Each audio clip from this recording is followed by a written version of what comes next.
무거운 짐진 자들아 다 내게로 오라. 내가 너희를 쉬게 하리라. 나는 마음이 온유하고 겸손하니 내 멍에를 메고 내게 배우라. 그리하면 너희 마음이 쉼을 얻으리라. 살아계신 하나님, 수고하고 무거운 지친 그런 모든 영혼들을 주께서 긍휼히 여기시고 독생자 예수 그리스도를 보내주셔서 감사합니다. 이 시간 주 앞에 경배드릴 때 영과 진리로 경배드리게 하시고 우리 예배를 받으셔서 우리의 모든 것들을 새롭게 하시고 주님의 능력과 은혜를 공급하여 주옵소서. 예수님의 이름으로 기도하옵나이다. 아멘. 오늘 우리에게 주신 하나님의 말씀은 베드로 전서 1장 1절에서부터 2절까지 말씀입니다. 사도 베드로는 변도 갈라디아, 가파도기아, 아시아와 비두니아에 흩어진 나그네, 곧 하나님 아버지의 미리 안심을 따라 성령이 거룩하게 하심으로 순종함과 예수 그리스도의 피 뿌림을 얻기 위하여 택하심을 받은 자들에게 편지하노니 은혜와 평강이 너희에게 더욱 많을지어다. 이 말씀은 살아계신 하나님의 말씀입니다. 아멘. 아멘. 할렐루야. 오늘 또 우리 주님께서 여러분 한 분 한 분을 만나시고 은혜와 복을 주실 줄로 믿습니다. 우리 옆에 사람과 인사하겠습니다. 기도하며 삽시다. 기도해야 삽니다. 예. 어느 교회에서 있었던 일입니다. 국어 선생님이셨는데 저녁 예배 때에 기도를 하게 되었습니다. 그래서 이제 국어 선생님이라 자신을 좀 잘 보이고 싶었습니다. 그래서 이렇게 기도를 시작했습니다. 황혼이 짙어가는 이때에, 이렇게 이제 기도를 딱 시작했는데 갑자기 개 짖는 소리가 들렸습니다. 그러자 가끔 개 짖는 소리가 들리는 이때에 라고 기도를 했습니다. 그렇게 기도하다가 예수님의 이름으로 기도합니다를 잊어버렸습니다. 안 웃으신 분들은 뭐예요? 그리고 아멘 하고 내려왔어요. 기도하면은 되게 이제 어렵게 생각하거든요, 교인들이. 그러지 않는 분도 계시지만 기도하면 어떻게 기도해? 막 이렇게 생각합니다. 근데 개인 기도는 어떤 틀이 없어요. 개인 기도는 그냥 진실되게 하면 돼요. 진실되게. 내 마음에 간절한 그 소원을 그냥 아뢰면 되는 거예요. 정할 말이 없으면 아버지 그렇게 불러도 되고 주여 그렇게 불러도 돼요. 주여. 그래도 그 안에 다 들어있어요. 물론 대표 기도는 어떤 양식이 있고 뭐 순서가 있고 그러지만 대표성을 띠기 때문에, 그러나 개인 기도는, 골방 기도는 그러지 않아요. 그러니까 여러분들이 기도를 어려워하지 마시고 가장 진실되게 여러분이 간절히 원하는 그 소원을 하나님 앞에, 전능하신 하나님 앞에, 우리 아버지 앞에 아뢰일 수 있기를 바랍니다.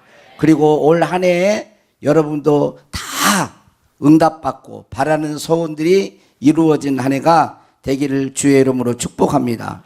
우리가 기도 없이는 나그네 인생길, 믿음의 길을 승리할 수가 없어요.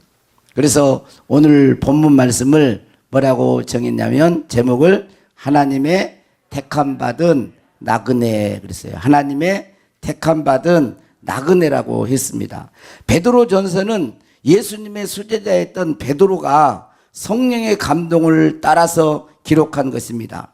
베드로는 자신이 예수 그리스도의 사도라고 말을 하면서 예수 믿는 그리스도인이 어떤 사람인가, 그리스도인, 예수 믿는 그리스도니까 저와 여러분이 어떤 사람인가를 이렇게 규명하는데 크게 두 가지로 규명을 해요. 하나는 나그네라는 거예요. 흩어진 나그네라는 거죠. 우리 백민우가 아주 우리 할머니 할아버지 버전으로 잘 읽어 주었습니다. 얼마나 쏙쏙 들어온지. 저는 그냥 이렇게 쫙 읽어버린 것보다 이렇게 예수 그리스도의 사도 베드로는 뭐 이렇게 읽는 게 훨씬 더 잘 들어와요. 코드가 좀 맞서서 그런가 모르겠어요. 근데 여기 보면 베드로는 본도, 갈라디아, 갑바도기아 이러면 잘 안 들어와. 아시아, 비두니아 이렇게. 그 다음에 뭐라 그래요? 흩어진 나그네. 예수 믿는 사람은 흩어진 예수 그리스도를 믿고 고난과 심한 박해 가운데 믿음을 지키기 위해서 곳곳에 디아스포라처럼 흩어져 있었다는 거예요. 그래서 나그네로, 흩어진 나그네로 규명을 합니다. 그리고 두 번째로는 2절인데 여기 보면 곧 하나님 아버지의 미리 하심을 따라 성령이 거룩하게 하심으로 순종함과 예수 그리스도의 핏부림을 얻기 위하여, 이제 그 다음에 중요한 게요, 택하심을 받은 자들에게. 예수 믿는 사람은 하나님의 택하심을 입은 자라는 거예요. 예수 믿는 사람은 하나님의 선택함을 받은 자예요. 그러니까 여러분들은 하나님의 선택함을 받았어요. 그리고 이러한 자들에게 은혜와 평강이 더욱 많기를 축복하면서 선포하는 것입니다. 오늘 우리 둔독교회 이 자리에 나오신 분들, 혹시 여러 가지 형편으로 못 나오신 분들도 이렇게 영상으로도 예배 드리고 그러는데 못 나온 분들도 은혜와 평강이 충만하기를 바랍니다. 은혜와 평강이 더 많아지는 한 해가 될 수 있기를 바랍니다.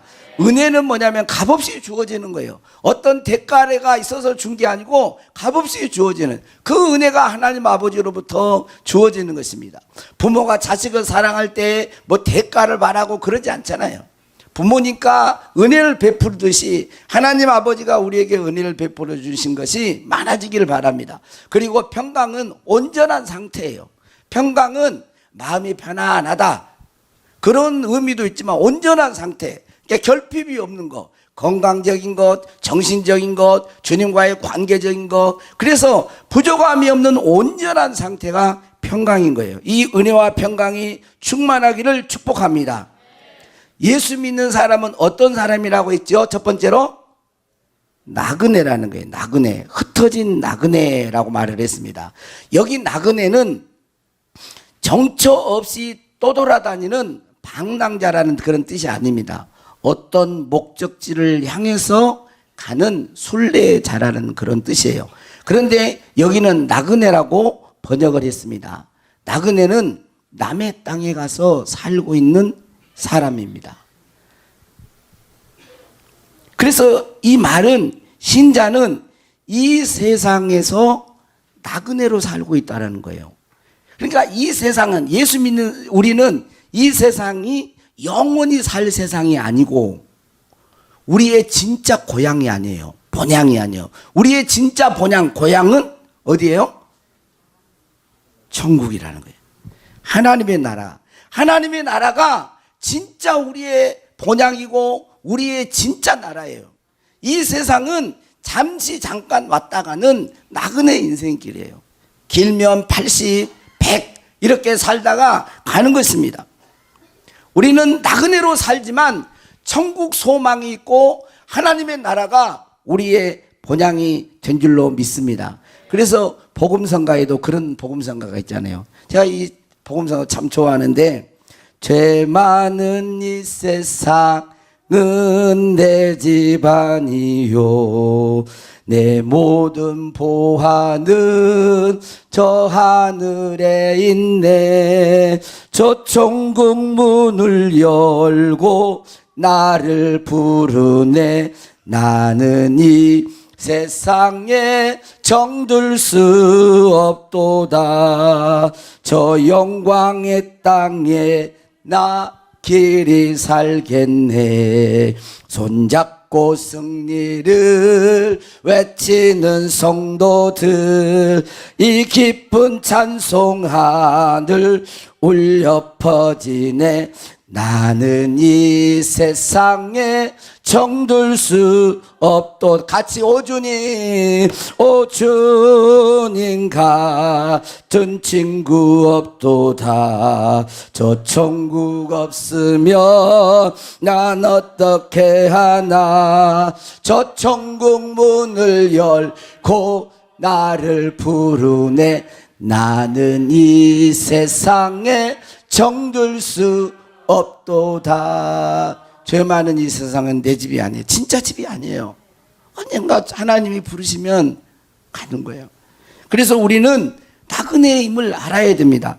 믿음의 선진들도 이것을 알고 신앙생활을 했습니다. 히브리서 11장 13절에서 16절 말씀을 한번 같이 읽습니다. 시작. 이 사람들은 다 믿음을 따라 죽었으며 약속을 받지 못하였으되 그것들을 멀리서 보고 환영하며 또 땅에서는 외국인과 나그네임을 증언하였으니 그들이 이같이 말하는 것은 자기들이 본향 찾는 자의 힘을 나타냄이라. 그들이 나온 바 본향을 생각하였더라면 돌아갈 기회가 있었으려니와 그들이 이제는 더 나은 본향을 사모하니 곧 하늘에 있는 것이라.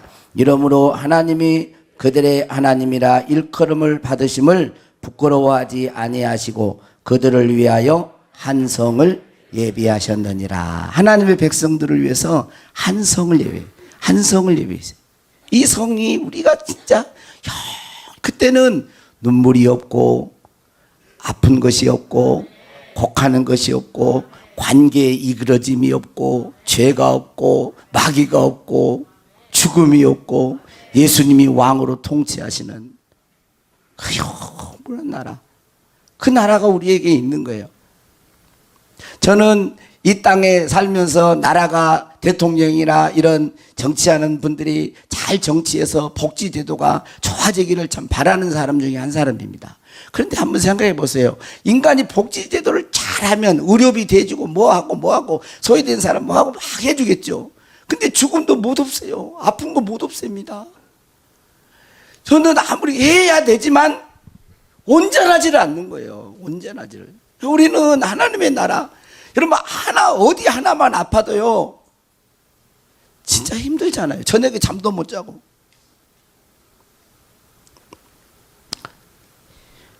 여러분 나그네는 어떻게 살아갑니까? 고향을 그리워하며 살아가는 것입니다. 저는 타국에서 살아본 경험이 없지만 외국에서 근로노동자들 60년 70년대에 갔다 오신 분들 이야기 들어보면 얼마나 고향 조국 이 나라가 가고 싶은지 어쩔 수 없이 나와서 타국에서 일하면서 막 살지만 하루하루 돈 벌고 뭐 해서 콕 돌아가서 그렇게 살리라 그리워해요. 그리고 고향에 돌아갈 준비를 하며 살아갑니다. 그게 나그네예요. 고생하며 힘들게 살면서 고향에 돌아갈 준비를 하고 열심히 하루하루를 살아갑니다. 여러분은 이 세상에 여러분이 나그네임을 알고 있습니까? 그리고 하나님의 나라 천국을 그리워하며 그곳에서 영원히 살 준비를 지금 하고 있느냐는 거예요. 베드로전서 2장 11절 12절에 보면 이렇게 말을 합니다. 사랑하는 자들아 거류민과 나그네 같은 너희를 권하노니. 우리는 거류민과 나그네 같은 그러한 신앙인은 그런 정체성을 가지고 있는 거예요. 권하노니 영혼을 거스려 싸우는 육체의 정욕을 제어하라. 너희가 이방인 중에서 행실을 선하게 가져 너희를 악행한다고 비방하는 자들로 하여금 너희 선한 일을 보고 오시는 날에 하나님께 영광을 돌리게 하려 함이라. 나그네 거류민으로 정확하게 인식하고 내가 하나님께서 선택하는 하나님께서 선택하시는 나그네임을 내가 정확하게 아는 사람은요 영혼을 거스려 싸우는 이 육체의 정욕을 제어하며 살아요. 자기 육체의 욕망대로 자기가 하고 싶은 대로 이 세상과 타협하면서 이 세상을 본받고 마음대로 세상 향락과 쾌락에 물들어 살지 않습니다. 우리들이 지금 예수 믿는 사람들이 그렇게 살아가고 있다면은 그것은 나그네임을 모르고 있는 거예요. 그리고 선행은 합니다. 착한 일을 해요. 하나님이 기뻐하는 일을 하는 거예요. 그게 준비하는 것입니다. 우리는 영적인 믿음의 길을 걸어가는 나그네임을 잊지 않기를 축복합니다. 둘째는 뭐라 그랬죠? 예수 믿는 사람이 하나님의 선택함을 받은 사람이라는 거예요. 하나님의 선택을 받았어요. 여러분 한번 봐보세요. 저는 가끔 가다가 거울을 보면서 아이고 잘생겼다 이렇게.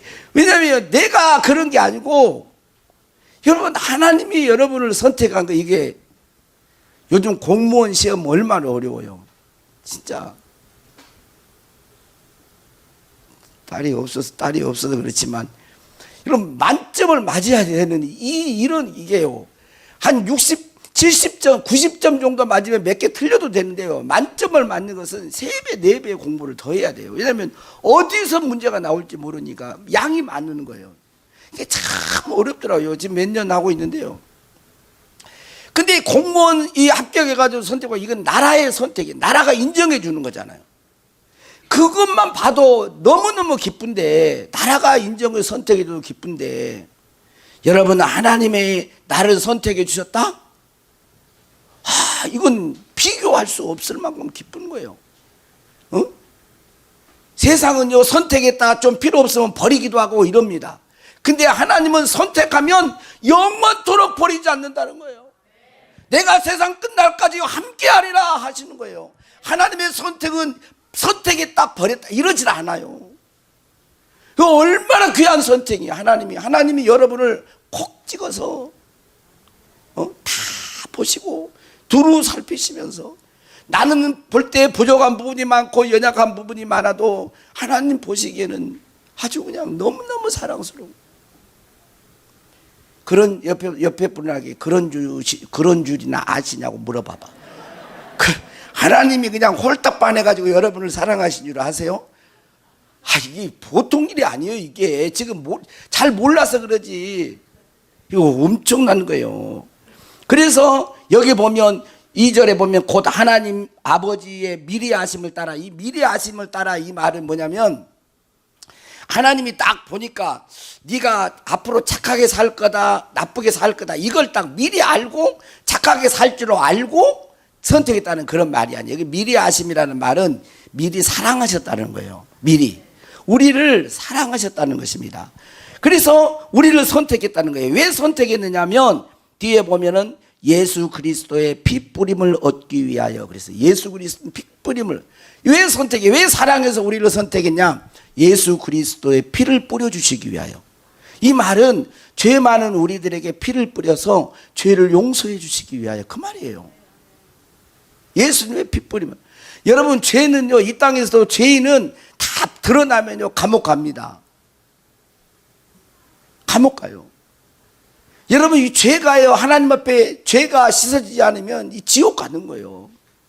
감옥이 있고 이 세상에는 감옥이 있고 호텔이 있듯이 천국이 있고 지옥이 없는 것 같지만 있어요. 주보에도 제가 그 파스칼의 확률 이론 해놨는데 이거 보시고 여러분들 전도할 때 조금 좀 도움을 받았으면 좋겠어요.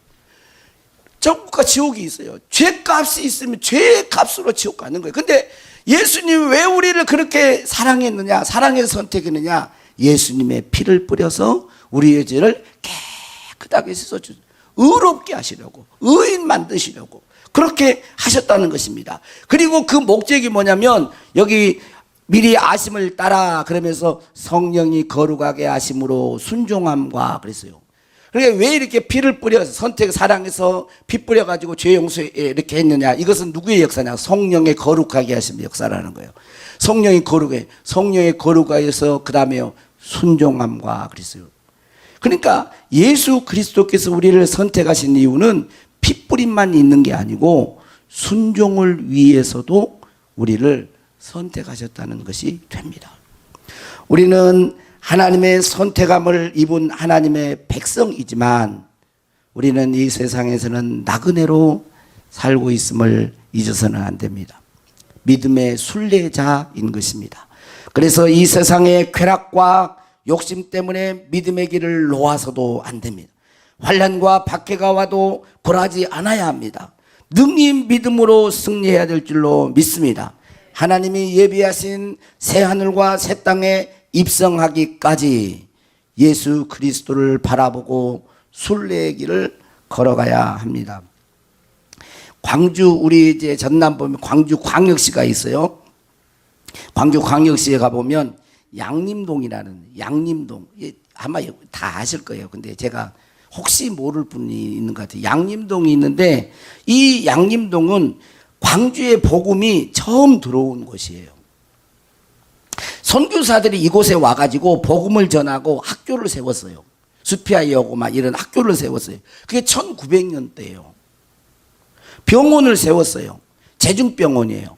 지금은 광주 기독교 병원이에요. 재중병원이 기독교 병원이에요. 병원을 세우고 또 복음을 전했습니다.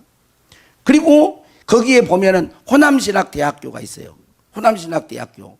거기 그 호남신학대학교 안에 보면 그 언덕에 보면 선교사 묘지가 있어요. 우리 광주 지역에 와가지고 복음을 전했던, 전남에 복음을 전했던 선교사 묘지가 있습니다. 26명의 선교사와 그 가족들이 묻혀 있는 곳이에요. 이게 거기 보면 그 사택이 있는데 그 머물렀던 복음을 전했던 선교사들이 머물러 사택이 밑에 있어요. 근데 원래 윌슨 선교사인데, 윌슨 선교사인데 발음이 윌슨, 그러니까 윌슨, 그래가지고 윌슨 선교사, 이게 그 선교사 사택도 있어요. 이게 발음 윌슨, 근데 들을 때는 우윌슨 그러잖아요. 그러니까 그런 선교사 사택도 있고 그래요. 그런데 이 선교사들의 전도로 광주에서 처음으로 예수 믿게 된, 초창기에 예수 믿었던 사람이 있는데 이 사람이 최흥종이라는 사람이에요. 최흥종. 이런 청년 시절 때에 깡패였어요. 양동시장에서 최망치로 유명했던 깡패였습니다. 부모님을 일찍 잃고 이제 누가 그러니까 그쪽으로 들어갔어요. 양동시장에서 싸움하고 매 그런 일을 했어요. 그러다가 선교사들의 복음을 전하는 것을 듣게 됐습니다. 복음을 듣게 되어지면서 선교사를 돕는 일을 하게 됐어요. 그러다가 극적으로 변화를 경험하게 됐는데 포사이드라고 하는 선교사가 만나게 되므로요. 포사이드 선교사가 목포에서 의료 선교 사업을 하고 있었는데, 의료 선교를 하고 있었는데 1908년 4월 달에 광주 그 재중병원에서 근무하던 오엔 선교사가 갑자기 폐암에 걸려서 생명의 위독함을 느낍니다. 그래서 이제 그 병원의 윌슨 이제 원장이 목포에 있는 포사이드 선교사를 초청했어요. 좀 이게 이 폐암이 걸렸는데 이게 생명의 위독하다. 그러니까 그 소식을 듣고 오는 길에 이 최흥종 이분이 그 포사이드 선교사를 이제 마중 나가서 이제 데리고 오는 거예요. 근데 목포 나주 영산포가 있고 그런데 보면은 광주 밑에 나머지 편이 효천역이 있는데 그쪽으로 이렇게 오다가 최흥종 이분이 그 선교사 포사이드 선교사가 하는 걸 봤어요. 나병에 걸려가지고 지금 이게 한센병이죠. 나병, 이게 쉽게 뭐 문둥병이 걸려가지고 한 여자가 막 피고름이 나고 막 쓰러져가지고 있는데 주저함 없이 이 포사이드 선교사가 나귀에서 내려가지고 그냥 끌어안고 막 피를 닦고 막 그러면서 나귀에다가 자기가 타고 있는 그 나귀에다가 태우는 거예요. 그리고 자기는 그 선교사는 나귀를 끌고 이렇게 오다가 이 광경을 본 거예요. 그런데 이 나병 환자가 가지고 있었던 이 지팡이가 떨어져 있는데 그 최흥종 그분에게 이 지팡이 좀 집어달라고. 그러니까 이 최흥종 이분은 그걸 집을 수가 없는 거예요. 피고름이 있고 피가 묻어 있는데 두려워가지고 못 집는 겁니다. 벌벌 떨고 그러고 있는데 그러다가 생각을 한 거예요. 깊이. 뭐라고 생각했냐면 서양 선교사는 문둥병자를 끌어안기도 하는데 나는 왜 같은 조선인이면서도 지팡이도 잡지 못했는가? 저 선교사는 같은 조선인도 아닌데 나병 환자 그 걸린 이 환자를 끌어안고 막 닦아주면서 이렇게 하는데 나는 왜 같은 조선인이면서도 지팡이 하나도 짚지 못해가지고 두려워하고 있었는가? 깊이 이 사람이 고민하게 되어지면서 이 보사이드 선교사를 통해서 예수님을 만나는 거예요. 아, 정말 예수님이 어떤 분이실까? 진짜 내가 예수를 진짜 믿고 싶다. 예수님을 정말 따르고 싶다라는 그런 결단하게 되어지면서 그 후에 광주 이제 제중병원이에요. 기독병원에 와가지고 선교사를 도와서 의료 기술을 익힙니다. 그리고 그때 당시 제중병원에서 나병 환자들을 돌보았는데 그 나병 환자를 돌보는 일을 본인이 합니다. 이제 계속 사람들이 나병 환자들이 몰리니까 좁잖아요. 그래서 자기 봉선동에 있는 자기 땅 1000평을 기증해 가지고 나환자 민관 시설을 만듭니다. 그리고 그걸 총 책임을 잡아서 하면서 일을 하면서 다리 밑에 쓰러져 있는 나환자들을 업고 와 가지고 거기서 치료를 해주고 막 그런 일들을 이제 몸소 이제 합니다. 그리고 1921년 평양신학교를 졸업하고 광주에서 최초로 목사가 돼요. 그러다가 갑자기 이분이 또 변하기 시작했습니다. 1935년 3월 달에 주변 지인들에게 사망 통지서를 하나 보냅니다. 그리고 무등산 속으로 들어가 버려요. 뭐라고 글을 썼냐면 1935년 3월 17일 이후 나 오방은 그 최흥종 목사님의 그 호인데 나 오방 최흥종은 죽은 사람임을 알리는 바입니다. 인간 최흥종은 이미 죽은 사람이므로 차후에 거리에서 나를 만나거든 아는 채 말아주시기를 바라오. 그리고 자기 주변의 지인들에게 사망 통지서를 알리고 무등산으로 자취를 감춰요. 오방이라는 말은 뭐냐면 정치, 경제, 사회, 가정, 종교 이런 것들로부터 완전히 해방되어서 온전하게 하나님과의 관계를 맺고 하나님 관계 속에서 살겠다는 그런 어떤 다짐으로 거기서부터 자유롭게 되기를 원해서 그렇게 자기가 지었다 그럽니다. 근데 이 1935년도가 1930년도부터 후반부터 신사참배를 강하게 강요하면서 신사참배를 안 한 사람은 극심한 고난 가운데 쳐넣은 거예요. 그래서 이 산속으로 이분은 세상과 딱 끊고 산속으로 들어간 거예요. 하나님과 더 깊은 관계를. 그러면서 이 산속에서도 그냥 지내는 게 아니고 복음을 막 전하고 그 주변에다가 지금 이제 보니까 오방수련회 광주의 무등산에 오방수련은 지금 이제 신림교회도 거기가 있더라고요. 보니까 신림교회 그 신림마을에 있는 사람들 그게 원래 이제 신림교회가 그 절로 이렇게 되어 있는데 거기가 교회가 유득이 교회가 섰어요. 그러면서 복음을 전해 6.25 전쟁 이후에 결핵 환자들이 급격히 그 환자들이 급증했는데 이 결핵 환자들을 다 조그만 공간이 있으면 30명, 20명 막 이런데 곳곳에 있는 결핵 환자들을 모으고 또 같이 또 살고 의료 기술이 좀 있으니까 또 불량아들, 오갈 데 없는 애들, 사람들 막 그다음에 가난한 사람들 다 챙기는 거예요. 산속에서 그때 당시에 만약에 그걸 안 하면 이제 죽든지 그러니까 산속에 들어와서 그 복음을 전하는 거죠. 그리고 이분이 강조했던 것은 예수님의 정신으로 살아야 한다. 예수님의 정신으로. 그걸 강조했습니다. 그리고 86세에 하나님의 부름을 받았는데 배가 이제 아프기 시작해요.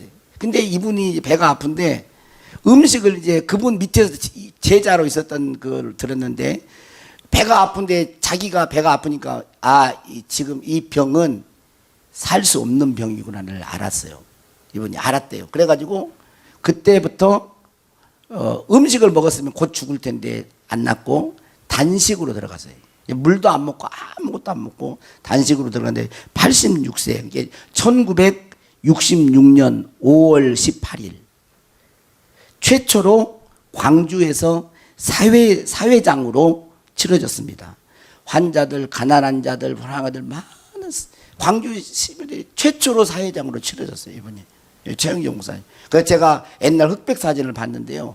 그 사회장으로 치러졌는데 많은 그 조문객들이 이렇게 해가지고 이렇게 몰려들더라고요. 그러면서 그 나병 환자들, 결핵 환자들이 이분들이 이렇게 현수막이나 쓰면서 아버지 우리는 어떻게 하고 먼저 가십니까? 하고 애도를 했다고 그럽니다. 예수님의 사랑으로 낮은 자를 섬기며 살았던 최흥종 목사님. 평소 이분이 늘 외쳤던 것이 있었는데 삶 세 가지 사랑이잖아요. 하나님 사랑, 이웃 사랑, 나라 사랑. 이걸 외쳤대요. 그러면서 온 몸으로 이 땅이 영원히 살 세상이라고 생각하지 않고 자기 주어진 그 삶에서 낮은 자로 사랑을 실천하면서 소외된 자로, 가난한 자로, 누가 사람들이 알아주지 않지만 그들과 함께 하늘의 소망을 바라보면서 믿음으로 살았던, 저는 이분의 그걸 가만히 보면서 야, 이분은 정말 이 세상에서 하나님의 택함 받은 나그네로 살다 가신 분 아닌가, 그런 생각이 들었습니다. 저와 여러분은 온 우주 만물을 창조하신 하나님의 선택함을 받은 자입니다. 그래서 그분의 영광을 위해서 사는 저와 여러분이 될 수 있기를 바랍니다. 하나님이 예비해 주신 그 나라가 우리가 가서 영원히 살 본향인 것입니다. 그리고 우리는 나그네이므로 이 세상에서 영원히 살 것처럼 이 세상에 집착하고 살지 말고, 너무 욕심부리고 살지 말고, 세상 향락에 휘둘리지 말고, 심한 박해와 핍박이 있어도 낙심하고 포기하지 말고 예수님을 생각하고 잠시 잠깐 후면 오시리라. 제가 오시리라를 조금만 해가지고 아멘 조금만가요? 잠시 잠깐 후면 오시리라. 할렐루야. 그게 없으면 진짜 소망이 아니죠, 여러분. 그게 진짜 소망이에요. 예수님이 다시 오신 신령한 몸을 입는 것, 예수님이 왕으로 통치하신 것, 새하늘과 새 땅, 죽음이 없는 곳, 마귀가 틈을 탈 수 없는 결박되어 있는 곳, 이것이 성경이 곳곳에서 이사야서부터 예언했던 곳입니다. 이 땅에 우리가 성실히 살아야 됩니다. 나그네이지만 성실히 주어진 일에 감사하면서 하나님의 기쁨이 되어 살아야 합니다. 그러나 우리는 아무리 이 세상에서 영원 천년만년 살고 싶어도 그럴 수 없어요. 그래서 너무 집착하지 말고 늘 주님을 바라보면서 믿음으로 승리하는 우리들이 될 수 있기를 축복합니다. 아멘. 저 멀리 뵈는 나의 시온성, 오 거룩한 곳 아버지 집. 1절 2절만 합시다. 1절 2절. 저 멀리 뵈는 나의 시온성,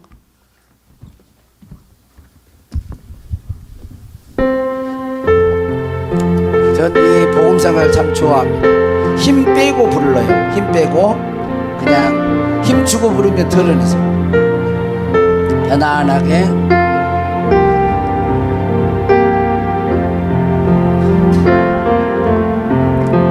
저 멀리 뵈는 나의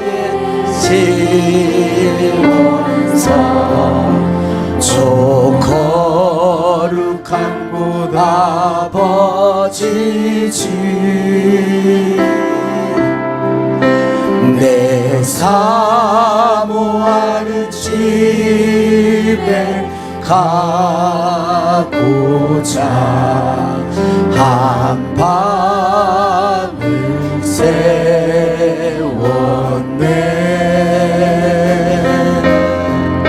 저 망망한 바다 위에 이 몸이 상할지라도 오늘은 이고 내일은 주복음 전하리 주복음 전하리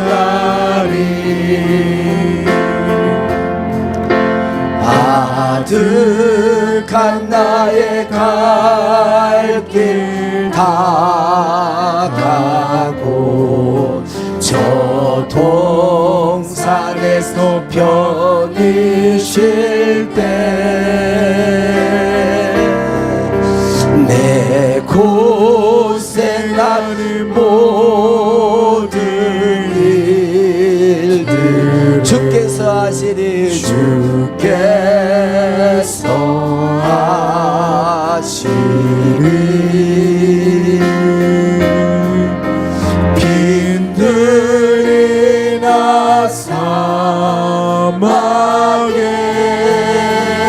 사막에서 이 몸이 고날지라도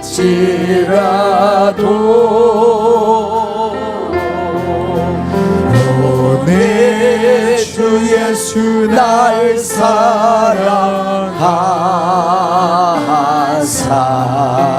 날 지켜주시리. 우리 다 같이 눈을 감고 한 1분만 기도합시다. 우리는 나그네입니다. 그냥 나그네가 아니에요. 하나님이 선택한 나그네입니다. 우리는 이 세상의 방랑자가 아닙니다. 정처 없이 또 돌아다니는 게 아니에요. 하나님의 나라 목적이 있었어. 우리 아버지께서 예비하신 그 나라. 너는 마음에 근심하지 말라. 하나님을 믿으니 나를 믿으라. 내 아버지 집에 거할 곳이 많도다. 하나님, 이 시간 주님의 자녀들이 이 세상 삶의 현장에서 지치고 고나고 어려워하고 있습니까? 위로해 주소서. 사랑하는 아들아, 사랑하는 딸아, 내가 너를 도우리라. 내가 너를 오른손으로 붙들리라.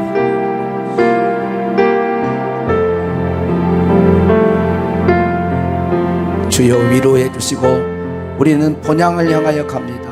하나님의 나라, 믿음의 선진들이 거리민과 나그네로 이 땅에 살았듯이 우리도 그렇게 살다 갑니다. 하나님, 우리 모든 성도들이 올 한 해 믿음의 길을 포기하지 않게 하옵소서. 주여, 우리가 나그네의 이혼이 육체의 정욕대로 살지 않게 해주시고, 하나님, 우리가 하나님의 선택받은 자녀의 이혼이 하나님의 영광과 나라를 위하여 헌신케 하여 주옵소서. 주 앞에 선한 일에 부여할 수 있도록 사랑하는 성도들의 건강과 가정과 논과 밭과 축사와 하우스와 기업과 산업, 자녀 손들을 붙들어 주옵소서. 감람류와 포도주를 해치 못하게 하신 주님, 주여, 우리 사랑하는 성도들을 이 어려운 때에 붙드시고 믿음의 순례의 길을 걸어갈 수 있도록 주여 힘을 주옵소서. 성령으로 충만하게 하옵소서. 능력으로 붙들어 주옵소서. 참 소망 가운데 살게 하옵소서.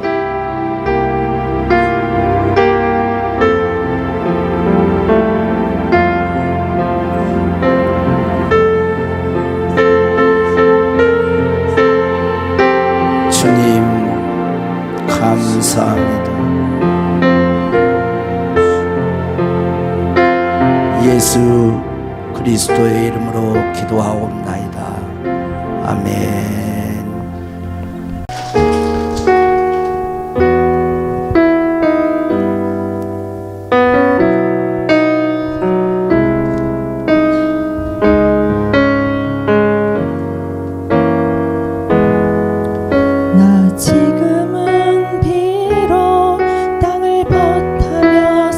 살지라도 내 영혼 저 하늘을 디디며 사네.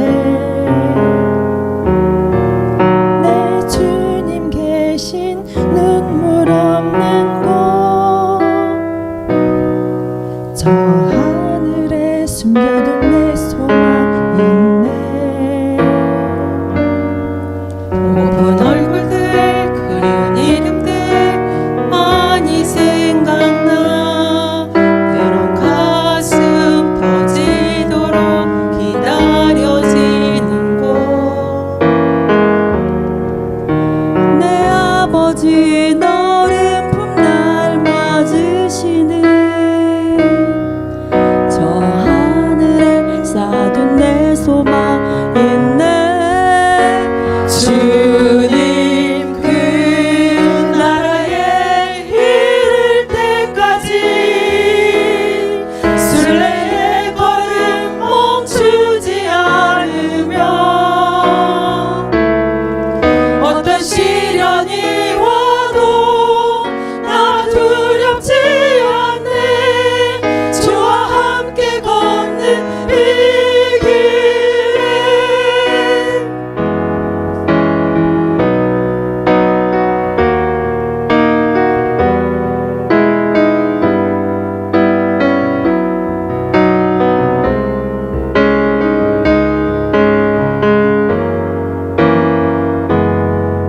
나 지금은 비록 땅을 벗하며 살지라도 내 영혼 저 하늘은 디디며 사네.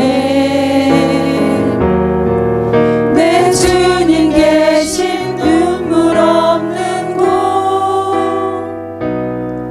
저 하늘에 숨겨둔 내 소망 있네. 보고픈 얼굴